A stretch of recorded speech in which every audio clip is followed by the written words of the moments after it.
नमस्कार, मी तुळजा चव्हाण. निसर्ग एक वेळ या माझ्या यूट्यूब चॅनलवरती तुमचं मनापासून स्वागत.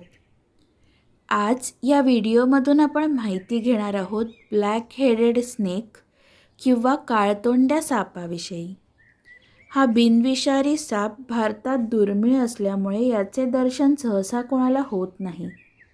इतर प्रजातींचे साप सर्पमित्रांना तसेच सामान्य नागरिकांना सर्रास दिसतात, परंतु या सापाचे दर्शन मात्र दुर्लभ आहे.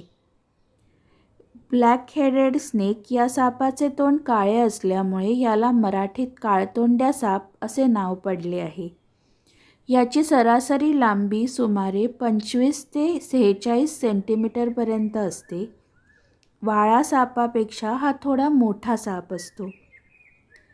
याचा रंग लालसर तपकिरी असून शरीरावर अगदी बारीक काळे ठिपके असतात.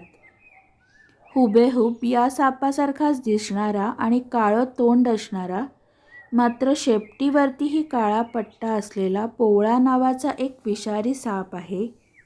काळतोंड्या सापाच्या शेपटीवरती काळा पट्टा नसतो, पण या दोन सापांच्या रंग आणि आकारातील साम्यामुळे दुर्दैवाने बिनविषारी काळतोंड्या सापाला विषारी पोवळा साप समजून मारलं जातं. काळतोंड्या सापाचे खाद्य लहान पाली, किडे किंवा इतर छोटे साप आहे.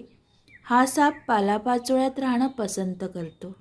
व्हिडिओमध्ये दिसणारा काळतोंड्या साप अंजनवेल इथले सर्पमित्र नितीश कुरधुंडकर यांनी लोकवस्तीतून पकडून सुरक्षितपणे जंगलात नेऊन सोडला आहे.